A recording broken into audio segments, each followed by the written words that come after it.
Data protection and privacy teams are under more pressure than ever with new laws, AI oversight, data breaches, and the constant expectation to do more with fewer resources. That's why TrustArc built a modern privacy and data protection management platform powered by Arc Intelligence. It unifies your tools, automates the work that slows you down, and surfaces what matters most right when you need it. From guided quick actions to our intelligent assistant, Ask Arc, you get credible, contextual answers backed by expert research, not generic AI guesses. Finally, privacy that works the way privacy pros work. Learn how TrustArc helps teams move faster with confidence at trustarc.com/serious-privacy. That's trustarc.com/serious-privacy.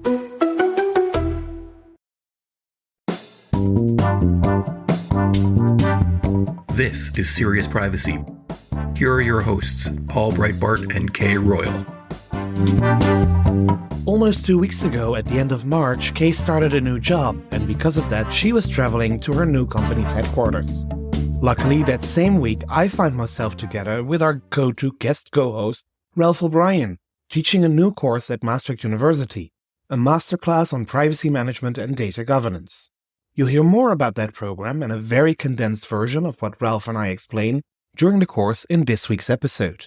And for those of you interested, a new edition of the course will be coming in October. More links in the show notes. My name is Paul Breitbart. My name is Ralph O'Brien, and welcome to Serious Privacy. So Ralph, as they say in good English, bien étonné de se retrouver ensemble. Bit of a surprise that you and I are recording this week, actually. But we find ourselves together at Maastricht University to provide a data protection masterclass on privacy management, accountability, and building a program. And Kay is out in the world to start her new job. So thank you so much for stepping in. Not at all. Always a pleasure. And may I say it's been a pleasure actually presenting with you this week. Paul and I, we've known each other for a long, long time now. But I was actually saying to Paul earlier in the week, even though we've sort of done a lot of work together, we've never really worked together. It's true.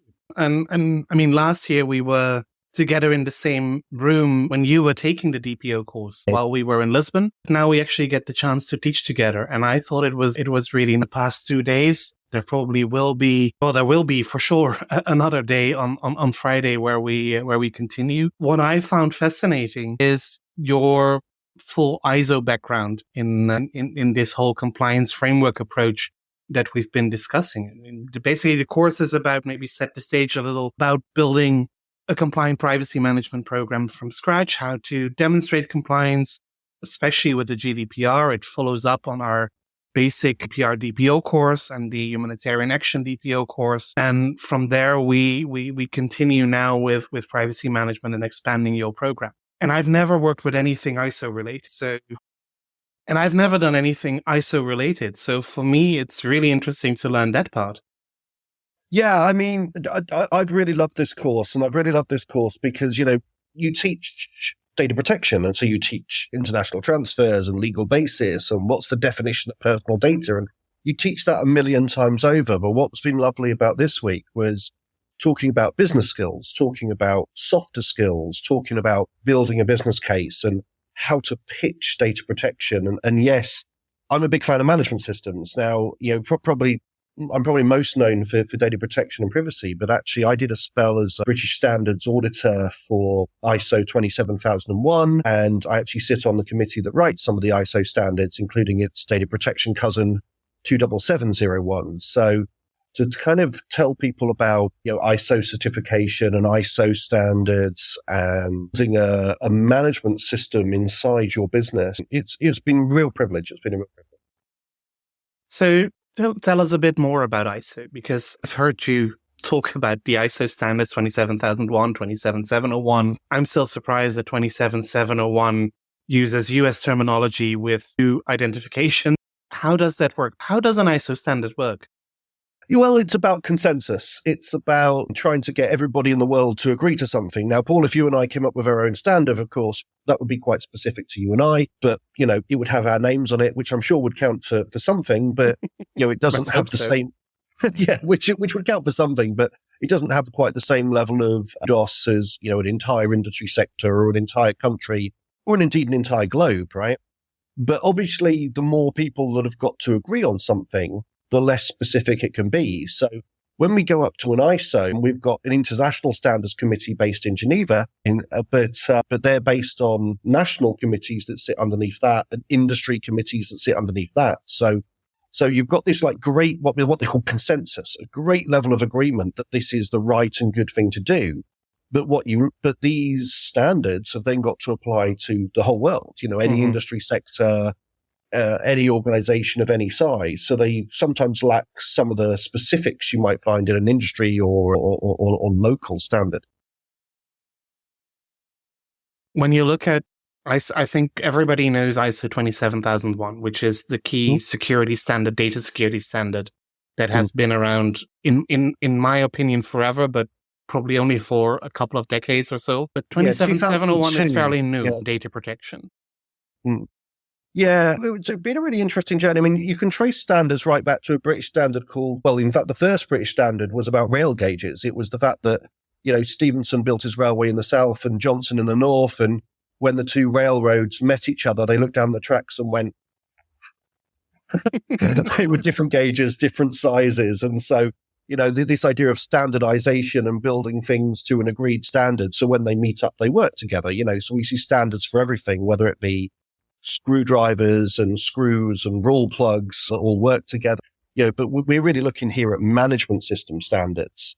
And the genesis of them came from what we call quality management, which was about manufacturing. And basically, the British realized they'd fallen behind the Japanese in terms of manufacturing. They sent a guy called Mr. Deming over to Japan, and he came back and basically said, you're stuck in the do. And what he meant by that was you're just delivering without really looking at, if the customers are going to appreciate it, if you're delivering what the customers want. So management systems are really about building in what they call continual improvement, a cycle where the management really get involved right from the planning stage to delivery stage to really getting a lot more measuring and monitoring and improvement. And then you get lots of different management systems. So even though it started in manufacturing, we've seen information security, quality, environment, and now data protection. The only slight addendum with the data protection one is it's kind of been put in as a subset of the security one, which I'm sure a lot of our fellow privacy professionals won't agree with at all. So you cannot get the data protection badge, if you like, without having the information security badge first or at the same time. And then if you have those two, are you GDPR compliant? Well, you get some varying views on that. I mean, one of the interesting things, and one of the reasons the EU Commission didn't like 27001 or 27701 as a certification standard, was that you could do it for limited scopes. You could certify a product or a service or, even your broom cupboard. You could select a scope and a boundary for your ISMS or what we now like to call a PIMS, a personal information management system. Especially nice as I'm a fan of the drink in the UK. Does it make you GDPR compliant? Well, technically, you are supposed to, as part of your audit, prove to your auditors and assessors that you have know yourself, that you've looked at all the legal, regulatory, contractual requirements that are placed on you, and you're delivering in accordance with them. So technically, yes, if you are, you're being audited and you should have factored in all of those requirements, but does your audit look at every facet and faction of a full GDPR audit? I'd suggest not. So in the end, the honest answer would probably no, you are not fully compliant. Then let me ask the next question. Can you be fully compliant?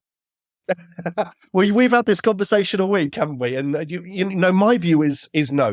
I ask every course I go through, to look at the GDPR and look at it as a principle-based standard, and therefore there are no yes/no answers. There are no yes or no answers. And, when you look at words like necessary and proportionate and adequate and justified and necessary, this comes down to an organization deciding the level they're going to go to. And actually, if the data subject makes that same determination, their necessity and adequacy and proportionate might be very different from yours as a controller. So True. I always actually start my data protection courses by telling people, you're always going to be wrong. You're always going to be wrong because the data subject's own bias of adequate and necessary and proportionate will be different from yours, will be different from the regulators, will be different from other controllers. So can we be binary yes/no compliant? I'd suggest no. No, I am also there. I tend to agree. And I think there I very much also agree with my former boss, Terry McQuay, who said, well, compliance is a binary state. You either are or you are not. It is much more about demonstrating or the capacity to comply and demonstrating ongoing compliance. Because if you have the theoretical capacity to comply, you can also tell the story behind your privacy program. There is always the possibility of somebody making an error.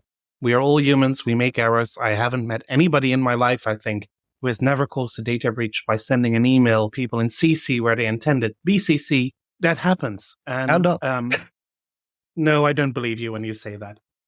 No, not at all. Not at all. And that is exactly the point. People make mistakes, and there is no problem in making mistakes. Also, DPAs themselves make mistakes. Also, that is not a problem. As long as we are able to understand that we make mistakes and what to do next. And I think that is the important part of building a compliant privacy program. It is not so much about being compliant for the full 100% all of the time. It is about being able to understand what you are doing and what you should be doing and doing that when something goes wrong. Well, that's actually why I like a management system standard, because it forces a framework on an organization that means that the management have got to invest time in understanding what's going wrong. Yeah, the idea of a continual improvement program is just that. You do audits and measurements and monitoring and products and your services, and invest time in looking at customer feedback and complaints, and you sort of look at all of that and go, what's the root cause of this? How can I take the best corrective actions, if you like, or the best preventive actions to mean that on my next go round the circle, on my next sort of management cycle of plan, do, check, act, I'm taking some sweeping improvements that's going to make me evolve and go forwards. And essentially, when we don't evolve, we die. Evolving is good for business, right? And so, there is this horrible word in audit. They use the term non-conformity. Personally, I use the word improvement opportunity. It's nicer. Always try to frame it in the positive. Yeah, it is much nicer. And that's what's been so nice about this week training with you, because, we've been talking about it's okay to be wrong. It's okay to make mistakes. And we've been talking about the difference between ethics and the law and risk, and I know that we've had a previous podcast recently looking at ethics but some organizations come in and go, I really want to be ethical. And then you tell them what that involves and, actually helping them to understand their own values and their value tensions. And they kind of go, oh, well, what does the law say? And then you tell them that and they go, oh, well, what's the risk? And you kind of go through this process, right? And what kind of risk are you then talking about? Is this the risk to the business in case something goes wrong? Is this the risk to the fundamental rights and freedoms of the individual? Or would that be the question, what is the risk to be found out if we are just doing what we're doing? Yeah.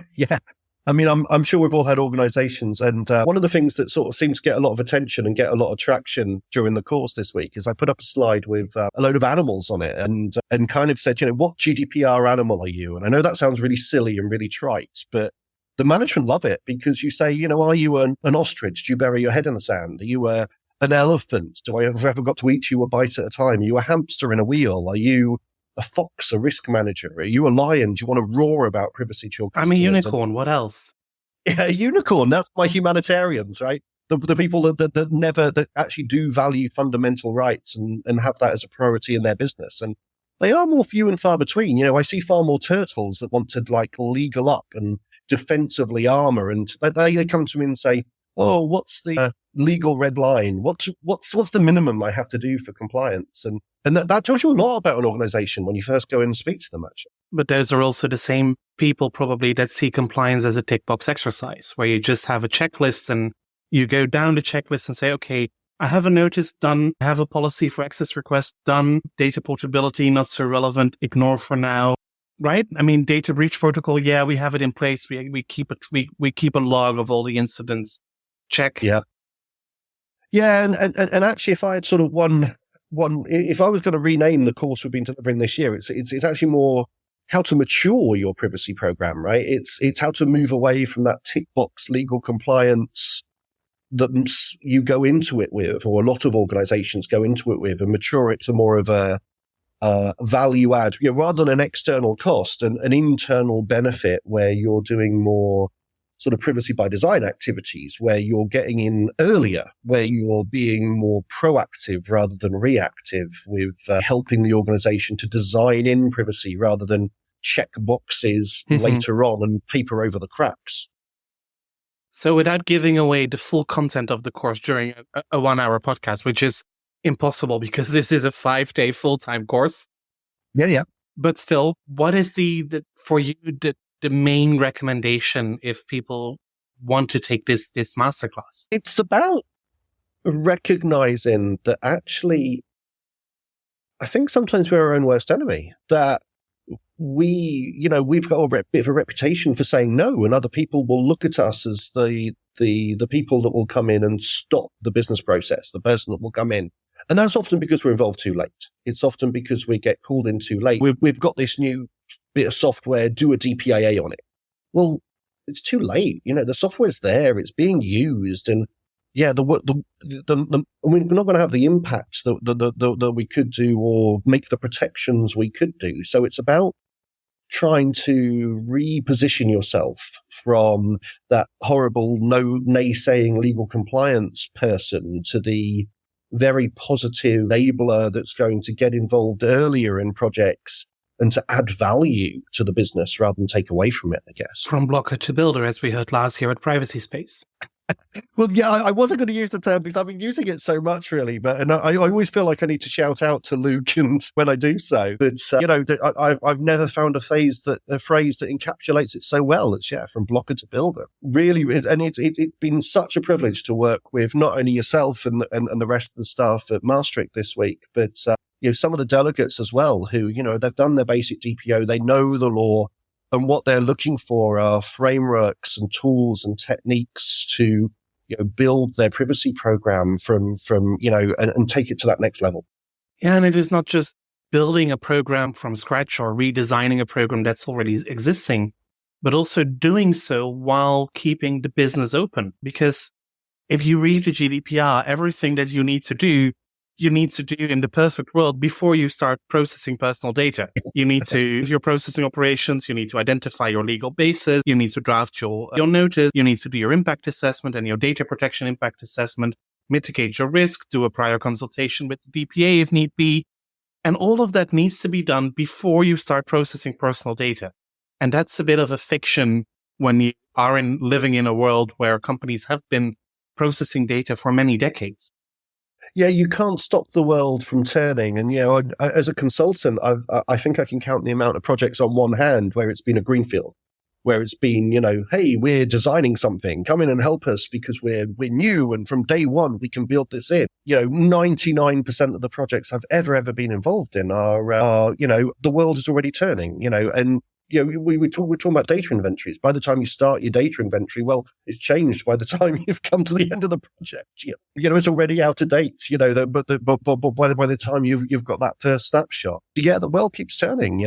Business keeps evolving and growing, and and catching up is hard, especially when there's actually you mentioned all these things you've got to do proactively.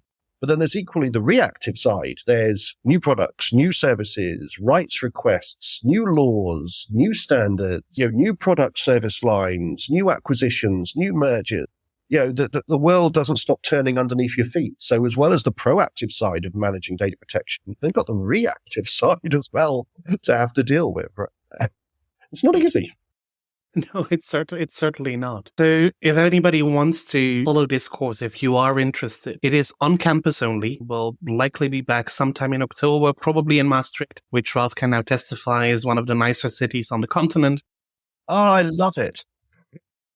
The food, and Paul's a great tour guide as well. Paul walked me around Maastricht, or a limited small proportion of it, and took me through the history and the food. It was lovely. So yeah, keep an eye on the website of the European Centre on Privacy and Cybersecurity. That's the end of the promo talk. Of course, we also just love discussing building that privacy program. But Ralph, now that I have you, I just see a report coming in out of the UK that your High Court has once again ruled that the Data Protection Act 2018 is in part unlawful. Surprise, yes. surprise. Yes, indeed. Good development, yes. And This is actually a second judicial review because when Of the same law. Of the same part of the same law. So in the back of our Data Protection Act 2018, we've got a number of schedules that contain a load of exemptions. And one of those exemptions that they put in was for immigration. Surprise, surprise, the UK treats people coming into its borders slightly differently than its residents and citizens. Now, there's a lot of politics here. I personally think, why take away rights from the people who need them the most? And that's pretty much what the High Court judgment said. I mean, it was challenged by a number of human rights groups. And we actually, back in July 21, we had our first judgment that said, that immigration exemption in the Data Protection Act to deny immigrants their data protection rights is illegal. And then what we had is a bit of secondary legislation passed. And it basically said, the government basically said, okay, so what we'll do is rather than make it a blanket exemption, we will have the Home Secretary be able to sort of sign off an exemption for immigration in limited cases. And it was a piece of secondary legislation that we passed. The problem is that's been used quite extensively. And so this second piece of judicial review is to kind of say, have the government done enough? Is that change in law enough to give people their rights and freedoms and to get balance right between the needs of the state and the needs of the individual refugee or immigrant? And this court case today says no. And it gives the UK government another 3 months, essentially, to come up with another plan or scrap the immigration exemption altogether. Interesting. The other It piece is of news that is just in is that Iowa indeed has become the 6th U.S. state to enact comprehensive privacy legislation. So hooray for Iowa. I'm sure that Kay and I will talk about it in a lot of detail sometime in the coming weeks. But already this law will go into effect on the 1st of January 2025, which means that you have about 21 months to get ready for Iowa and see whether you meet the requirements. It's fairly similar to what we see in California. So it applies to people who are residents of the state of Iowa. So all of us Europeans, why would we bother? But still, it might be, if we do business in Iowa, that we are also subject to the Iowa legislation if at least the personal data of 100,000 Iowa consumers, that's about 3% of the state's population, is processed, or if more than 50% of your gross revenue comes from people in Iowa, which means at least 25,000 consumers, or if you make more than $25 million US. In all those situations, the legislation will apply. I haven't seen the swanky abbreviation for this one yet, but I'm sure we'll come up with something nice. Yes. I was just looking at this myself, and I must admit I haven't, had the chance to look at it in depth, and I'm sure Kay will be a much better person to talk about it than I will be. But what I find fascinating is this sort of state by state approach where every state has got slightly different definition of personal data, slightly different applicability at what level of business it should apply to, slightly different, penalties, slightly different rights. And, in a way, we sort of take our GDPR for granted, but I do feel for and I know each of our member states have got their own laws and exemptions on top of that, but I do feel at the moment for, privacy professionals in the US, we're, trying to track not only the 4 or 5 state laws we had last year, but the 10, 12 we've got on the decks to come in this year. Is if all of those are just going to be slightly different, I think our US colleagues are certainly going to have to start tracking from one to the other. It's going to make their lives a lot more complex. Yeah, and I guess we can also start develop a compliant privacy program course for our US customers, explaining how to deal with 50 different state laws for consumer privacy on top of all the other 400 and something data protection laws that the US have. It's the biggest problem that any company has got to deal with at the moment, isn't it? It's just, global business, local law. Yeah. So I'm curious to see what the activities of the Council of Europe and the OECD will bring in the coming years, probably, to develop some international standards. On the one hand, on government surveillance and government access. When it comes to the OECD, the project run by Japan, there will be a panel on that at IPP Washington next week, which I'm looking forward to listening to. And on the other hand, the Council of Europe that keeps promoting Convention 108 as the only possible binding legal standard at global level for data protection. I'm so jealous that I won't be in DC with you and Kay. You know, I'd love to say that I'm ditching it for fee-paying work, but actually I will be in the US, but doing something a lot more geeky in Florida. So a bit of a holiday, actually, for a change. I'm not completely sure whether Kay might not actually be jealous of you.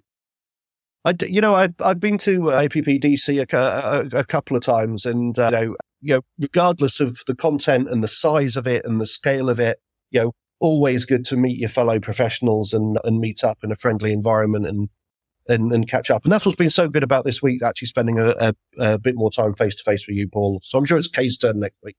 She absolutely has her turn next week. So Ralph, thank you so much for joining in at the last minute. We'll keep it a bit of a shorter episode this week, but I'm pretty scared of the length of the episode or episodes that we'll record at IAPP already. So for our listeners, this will be a short one, but expect some longer ones in the coming weeks when Kay and I are back from Washington. Thank you all for listening to yet another episode of Serious Privacy. Like and review the episodes in your favorite podcast app or your favorite podcast platform. Join the conversation on LinkedIn, where you'll find us under Serious Privacy. You'll find Kay on the social media as Heart of Privacy, myself as EuroPolB, and Ralph at IGR O'Brien, if I recall correctly. You do indeed. Until next week, live from DC. Bye. Bye, y'all. That was Serious Privacy.